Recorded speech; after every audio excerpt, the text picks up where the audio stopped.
Hi everyone, and welcome to our virtual study abroad fair cooking class. Today we're going to learn how to make gnocchi. My name is Jacqueline and I work in the Center for International Programs. So this is part of our virtual study abroad fair, which is going to be happening Tuesday to Thursday, November 3rd to the 5th. And we're going to have a number of sessions where you can learn more about study abroad, the different supports that we offer, and the opportunities that we have available. So check out our full schedule at uoguelph.ca/CIP. And for now, let's get started. For today's gnocchi recipe, we're going to need a few simple ingredients. We'll have 2 medium-sized potatoes, 1 egg, a pinch of salt, 2 cups of flour, and a sauce of your choice. Today, I'm going to use a tomato sauce. You can also use pesto or any of your favorite choices. In terms of equipment, you're going to need a cutting board, a small knife, a peeler, a 1-cup measure, a pot to cook your potatoes, and then something to mash your potatoes after. So if you have an electric whisk or a potato masher, that'll work perfect, and we'll need a knife. So to get started, we're going to have to peel and cut our potatoes. So you have a couple choices when it comes to peeling your potatoes. If you prefer to use a peeler, you can get the skins off that way. Or you can use a small knife in order to cut the peel off of the potato. So I'm just going to go ahead here and keep peeling away in order to get it cleaned. And something else that you should keep in mind while you're prepping for this is that you're going to want to have a pot available that you can place all of your cut potatoes in. And so I have this pot right here to my left, and I have it filled with water. So the water is going to help keep the potatoes fresh while I'm peeling them, and then is also going to be used when I'm cooking them on the stove. So now that I've got my potato all peeled, I'm going to cut it up into small cubes. The size or the shape of your potato isn't going to matter for this step because we're going to end up mashing it all in the end. So what I want to make sure is that I'm going to cut them relatively small because then they will cook faster when I'm boiling them.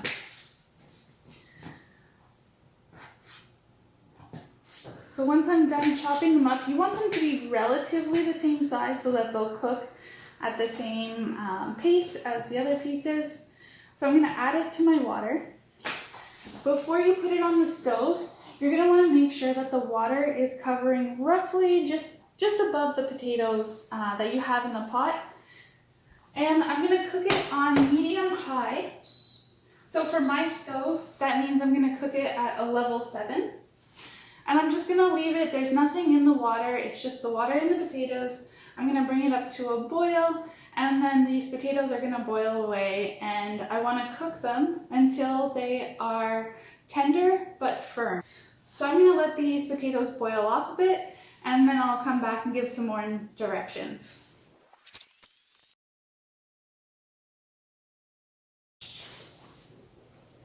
Okay, so my potatoes are just starting to boil now, and I want to keep the water at a rolling boil. So like I said, medium-high heat is perfect, and every now and then I'll give it a quick stir. So I want the potatoes to be tender but still firm. So that means that when I fork the potatoes, I want to be able to have the fork go through it, and they're not going to be too firm. Like, you still want them to be edible. So I think something that's important to keep in mind is that this is the main cooking stage of our potatoes. So it's better to have them a little bit overcooked if you're not sure what that tender but firm state is. Overcooked would be better than undercooked because our next step is going to be mashing the potatoes, and we want them all to be able to mash and create a smooth and consistent texture. So I'm just going to give my potatoes a quick stir and let them keep boiling away. When your potatoes are almost done, that'd be a good time to start warming up the sauce that you're going to use for your gnocchi. So what I like to do is just take a small pot on the side, add it to the stove, I'll add my sauce and turn it on a really low heat. That way you don't have to watch it too closely, but by the time your gnocchi's done, you'll have perfectly warm sauce to add to your ingredients.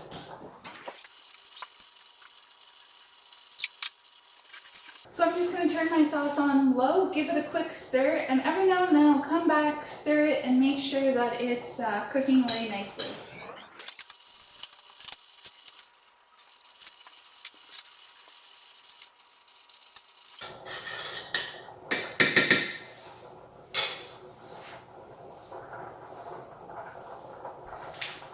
So while my potatoes are just finishing up, I'll get my next ingredients ready. So I've pre-measured out 2 cups of flour.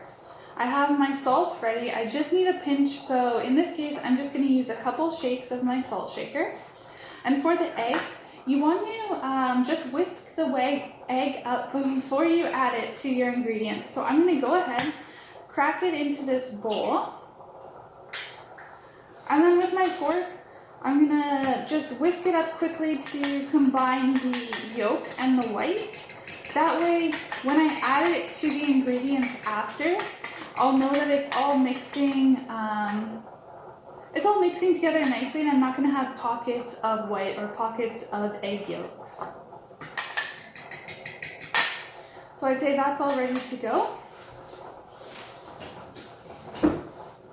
And while I was waiting for the potatoes, I also got out a hot plate. So I'm going to be mashing the potatoes on my counters. So in order to protect the counter, I have my hot plate out, and that way I can put it right on here to mash them up. Okay, so I'm gonna say that my potatoes are done and ready to go. So I'm gonna turn off this burner and I'm gonna drain the water. So if you, oftentimes I'll use the lid of the pot to drain the water. I'll just offset the lid a little bit, and then I can drain the water while keeping the potatoes in the pot.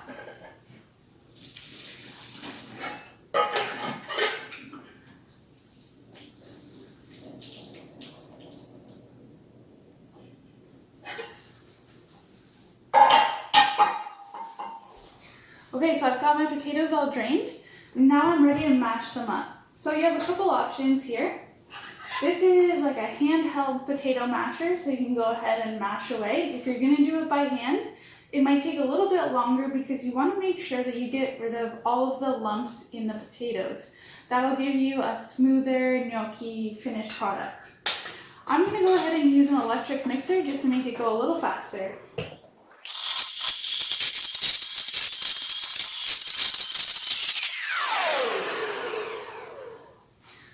Okay, I've got my potatoes all mashed and I'm ready to go. So to get started, we're going to take our 1 cup measure and scoop out 1 cup of our mashed potatoes.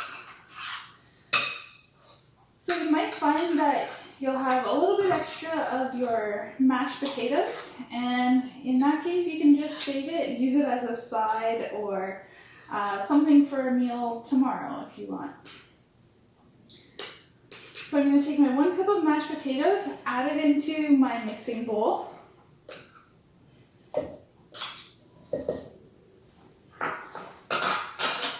I'm going to add my egg that I previously whisked up.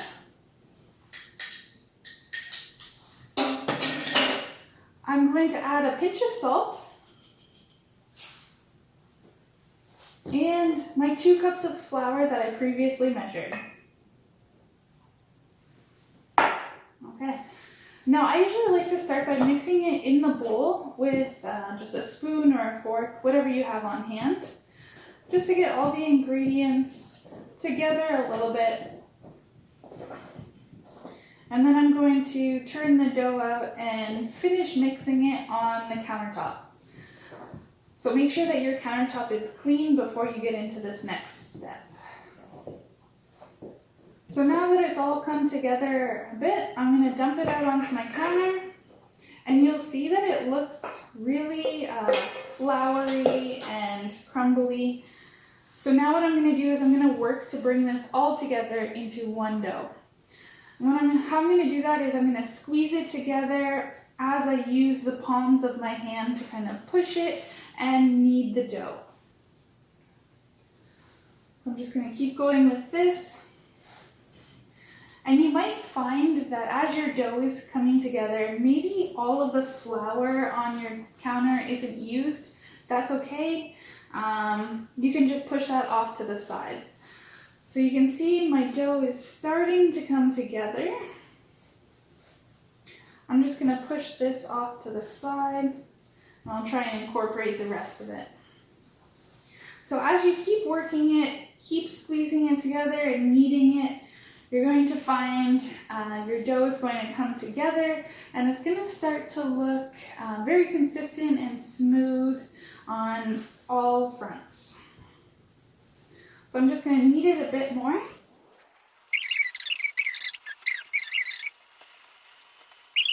There's no flour pockets or potato pockets anywhere. I'm going to form it into a circle, and I'm going to want to cut it into quarters. So I'm going to make 2 cuts. And this just makes it so that it's a little bit more manageable as you're working with smaller portions of dough. Okay, so to get started, we're going to take one of our quarters of dough. We're going to squeeze it in between your hands a bit to make sure that it's all nice and together. And then we're going to start rolling it on the counter. What I usually find works well is to use my fingertips, and as I'm rolling, I'm trying to spread my fingertips and spread the dough out to the edges. So you want to try and keep a consistent roll or a consistent size all throughout your dough. And if you notice that it starts to come apart or break in different sections, you can just pinch it back together with your fingertips. This dough is pretty easy to work with and pretty forgiving. So we're going to keep rolling until we find that our dough is about the diameter of a dime, and we want it to be consistent all the way along. So you don't want your dough to come apart like that.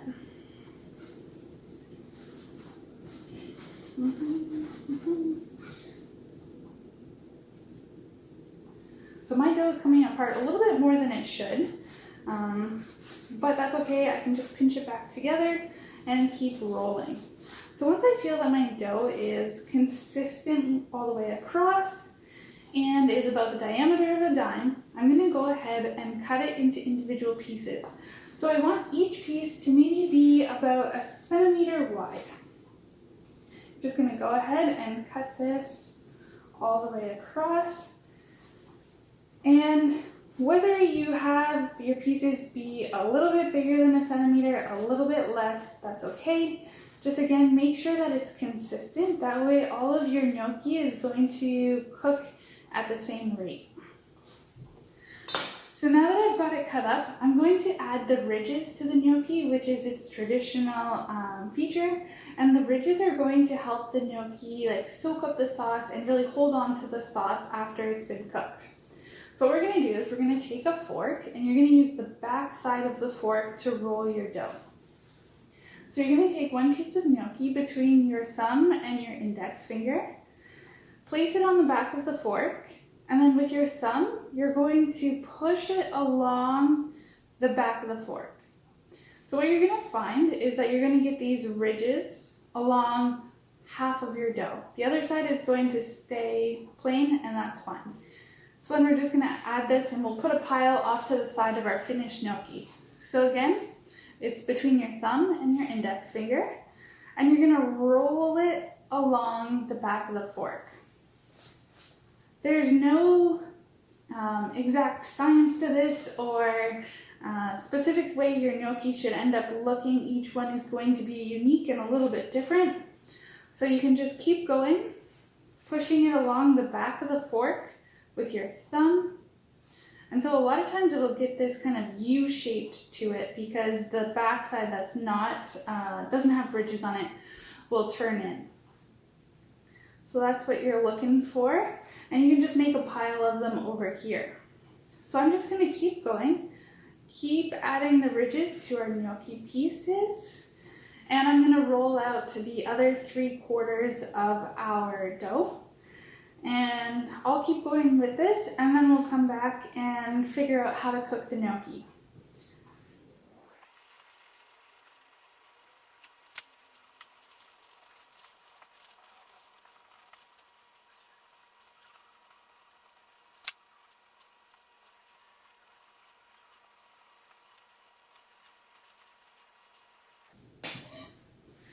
Okay, before I get started on my second half of the dough, I'm just going to get a pot of water starting to boil. That way I can cook my gnocchi once I'm all finished. So over here on the stove, I have a pot of water that's maybe roughly half filled with water. And I'm just going to turn it on to medium-high heat for now. That way it can start to warm up while I'm making the rest of my dough.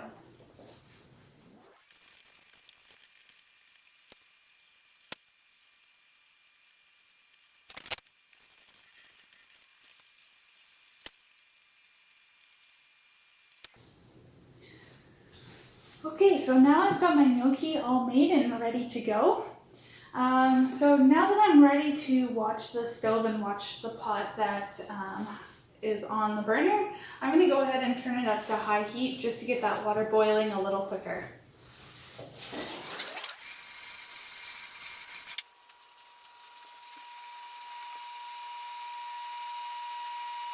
Now that it's at a boil, I'm going to add the gnocchi. And as I do that, I'm going to try and break them apart. That way it doesn't get added all as one blob.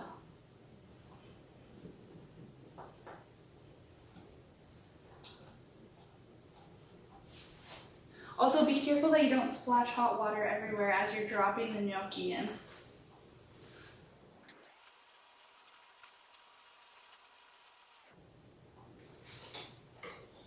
Now that I've got all the gnocchi in the pot, I'm going to give it a quick stir. And you'll notice that when you first add the gnocchi, they're all going to be at the bottom of the pot. But you'll know when they're done cooking because all of a sudden they'll start to float. So it should only take about 3 to 4 minutes, and you'll first see like 1 or 2 gnocchis pop up and float at the top. And then very shortly after, they'll all be at the top, and that's when you know it's done.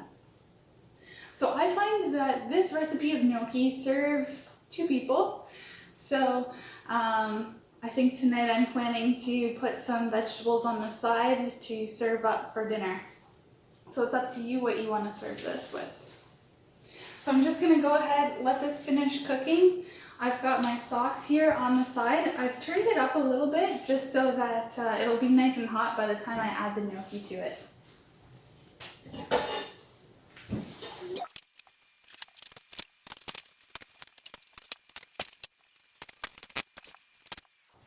So I can see that my gnocchi are just starting to pop up to the top and float, so this should be done in less than a minute.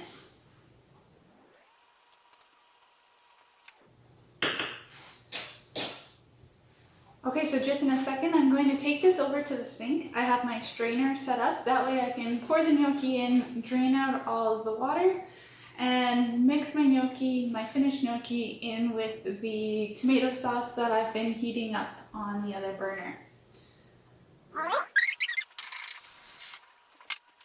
So I'm going to use the pot that I cooked the gnocchi in order to mix it all together. So, lost one. Dump my gnocchi in and add the sauce, and then I can mix it all around.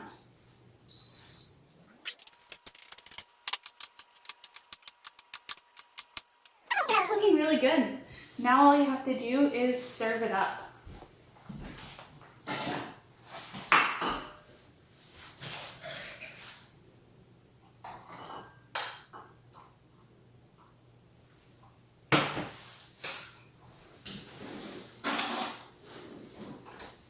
If you want, you can add some Parmesan cheese or whatever toppings you like on top of your gnocchi, but I'm going to keep it simple and eat it as is.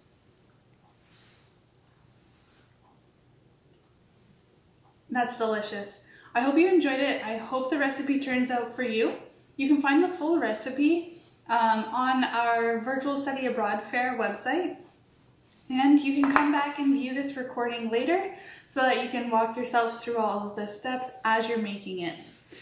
If you have any questions, don't hesitate to reach out to the CIP office at the University of Guelph. Our email is cip@uoguelph.ca. We're happy to help you with any questions you have regarding study abroad and how you can make that work for you. And we hope that you check out more of our sessions during our virtual study abroad fair. Thanks for joining us today and enjoy your gnocchi.